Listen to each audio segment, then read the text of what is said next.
మరోవైపు ఏపీలోని పులిచింతల ప్రాజెక్టు నిండు కుండను తలపిస్తోంది. భారీగా కురుస్తున్న వర్షాలకు ప్రాజెక్టులోకి వరద నీరు వచ్చి చేరుతోంది.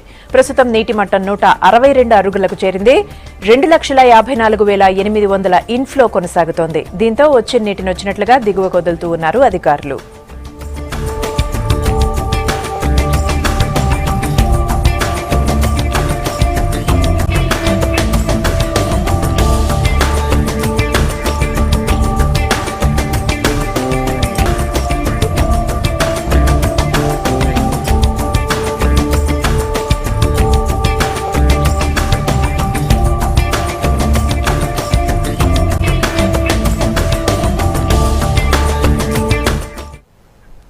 ఇక గుంటూరు జిల్లాను వరదలు ముంచెత్తాయి. ఎగువన కురుస్తున్న వర్షాలకు కప్పగంజి వాగుకు వరద పోటెత్తింది. వాగులో 4 యువకులు చిక్కుకున్నారు. ఒకరు తాటి చెట్టును పట్టుకుని ప్రాణాలు రక్షించుకున్నారు. మరొకరు ఈత కొట్టుకుంటూ సురక్షితంగా బయటపడ్డారు.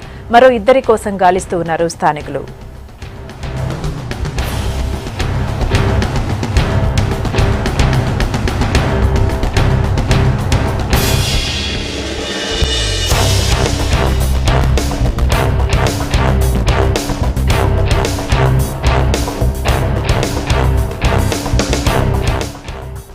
ఇక్కడ అవిసాయపాలెం గంగనపాలెం మధ్యలో ఉన్నటువంటి కుప్పగంజి వాగు విస్తృతంగా ప్రవహిస్తుందండి. దీనికి సంబంధించి ఇక్కడ గంగనపాలెం ఇక్కడ ఎత్తిపోతల పథకం సంబంధించి ఇక్కడ ఒక బిల్డింగ్ ఉంది బ్రిడ్జికి ఆనుకొని. దీంట్లో కాపలాగా ఉన్నటువంటి గంగనపాలెం యానాది కుటుంబం సంబంధించిన కుటుంబీకులు దాంట్లో ఉంటున్నట్టుగా తెలిసింది. వాళ్ళు ఆల్రెడీ మార్నింగే కొంచెం ఎర్లీ అవర్సే తక్కువ వాటర్ ఉన్నప్పుడే వస్తే బాగుండేది.